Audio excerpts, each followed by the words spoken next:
All right. I just finished a book. Just finished.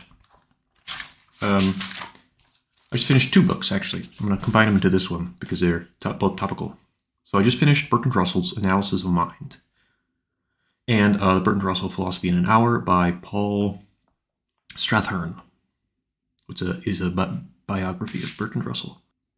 I would suggest reading or listening to Bertrand Russell Philosophy in an Hour. It's free on YouTube. It's pretty interesting, but I cannot recommend reading, or at least don't read all of Analysis of Mind unless you are very interested in the topic. Dip into maybe the first three or so. Definitely the first one, lecture. They're broken up into lectures instead of chapters. And the final lecture is interesting because it's a summation of the entire book, of course. And, well, the rest is stiff. Let me explain. So in Philosophy in an Hour, Bertrand Russell says he was unhappy with the groundwork of geometry and maths, and not having proofs, for example, why 1 + 1 does in fact equal 2, and thus he proved it later in life. So most of Analysis of Mind is filled with words, definitions, and groundwork to those words and definitions, so that in the last chapter he can wrap up with his conclusion, of which the conclusion is psychology is nearer to existence than what physics can describe. And yeah, the entire book is, I'm just reading off what I wrote down, and the entire book is defining words and phrases, then combining them into minor proofs that makes his major proof true. If that interests you, read it, go for it, I encourage it. To me, it was just kind of like, yuck. But let me explain essentially what he says. Everything that we see/experience is experienced or consumed by organs, for example, eyes, ears, touch, whatever, and converted into neuron firings and brain states. This includes physics, maths, and words, and everything. And therefore, understanding psychology is a closer/more thorough understanding of the world than physics. Because again, we convert physics into brain states. Now I thought, okay, very cool. And I would say, thank you, Bertrand. This is very neat and thoroughly non-applicable to understanding in life. I will continue to operate as I have before, but now I have a slightly altered perception of how I'm understanding my world. Of course, I'm not claiming to be as smart as Bertrand. Not even close. I'll be honest, I probably only understood about 50% of the Analysis of Mind. A lot of it went completely over my head. Bertrand Russell is just the kind of man that won't take half measures to do basic understandings, like how 1 + 1 = 2, because that's kind of like his magnum opus. I'm much more willing to take less secure, less defined reasons and epistemological tools in order to experience and determine truths and whatnot of our world. And I would absolutely argue that we all do this. That we have, even though we don't have complete information, we have to act regardless of that, or absence of absolute certainty, which he briefly covers in his book. So I just don't really. So the entirety of Analysis of Mind, at the end, I guess I can't speak for you, but as I was reading or listening, I was saying, yep, okay, and at the end, he does his big reveal of how psychology and physics are closer than previously thought, about how the study of psychology is more matter than thought, and the study of physics is more thought than matter, or at least more than previously expected.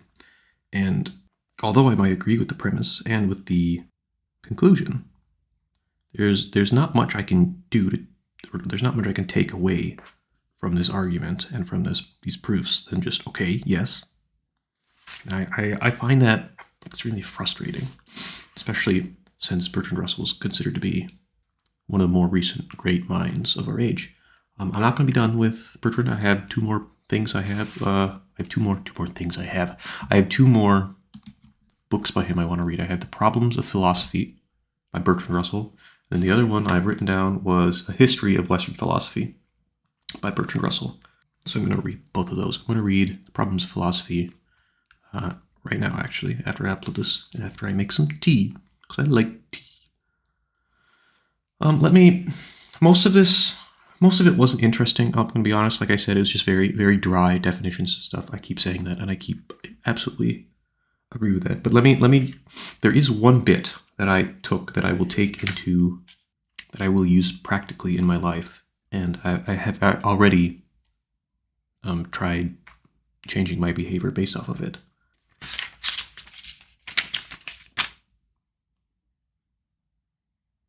So he talks a lot about habits. Habits are something, as he defines, as like a bird building a nest for the first time. The bird doesn't know why it builds a nest for the first time, but it does. And that habit is somehow ingrained in its psyche and in its being somehow.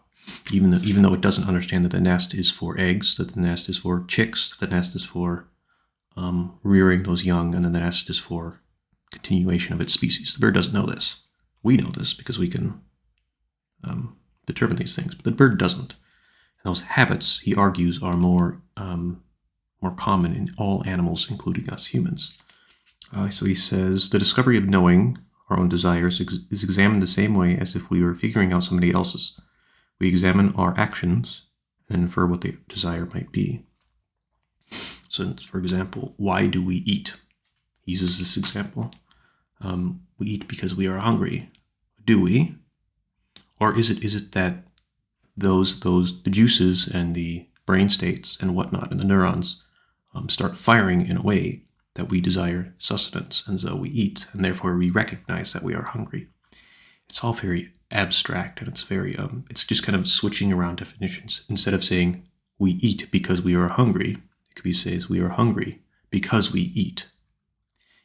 I'm not great at explaining this. If you want better explanation, read the first lecture. It's actually this is what I would say would be the most interesting part of the book. He also makes the argument that a lot more of our behaviors are habits than we would like to think. We would like to think that we're almost gods in these flesh bodies, and that we have these great prowess of self-expression, of consciousness, and we almost feel like we can shape the world based off of our whims.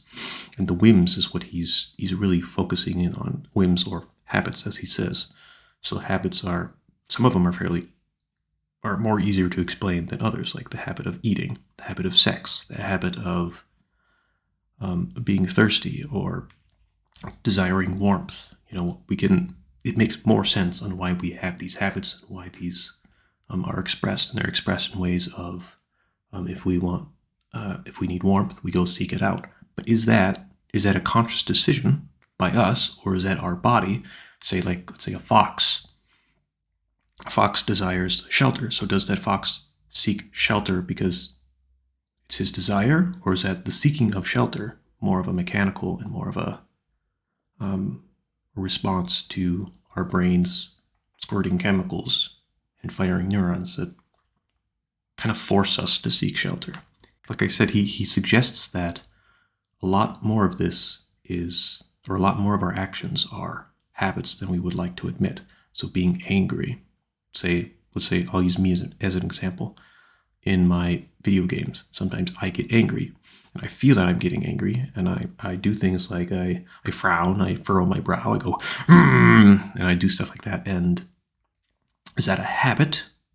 Am I being angry? Am I angry, or is my body simply having the habit of recognizing certain states in my game? And then once that happens in my game, I have the habit of going, It's like I said, this is what I've actually kind of taken into my own. I'm trying to recognize these habits, and I'm trying to determine, like, anger is a big one, right? Because what makes me angry? And then I react to it. And why am I getting angry at this thing? Why is my body reacting and having this habit that makes me angry? And is there a way that I can either stop that or just get it out. So like I play League of Legends, I know, crucify me. But when my bot lane goes 0-12, that's going to piss me the fuck off. And yet, there's nothing I can do about it. So that reaction of me getting angry when I see 0-12 makes me unhappy. Can I somehow stop that? Or is there another way to change my reaction to that stimulus? Another one would be, what makes me happy? This, what I'm doing right now is talking with you. This makes me so unbelievably happy. It's not like a joy happy, like if somebody told me a funny joke joy, but it's more of a, this is just, never mind, forget it. But still, it's this habit that I've done. Like, am I recording the video because I'm happy, or am I happy because it's I'm starting to sound like it's on drugs, I know. But it's interesting. And I've tried to, from this lecture one, I'm trying to better understand myself and habits and recognize how to better my life, be it through anger, be it through and anger can't stop talking me. Oh my gosh, I was going to say anger doesn't have to be a bad thing, which is true, but oh my gosh, stop talking. We're talking about Bertrand here. I'm such a goon.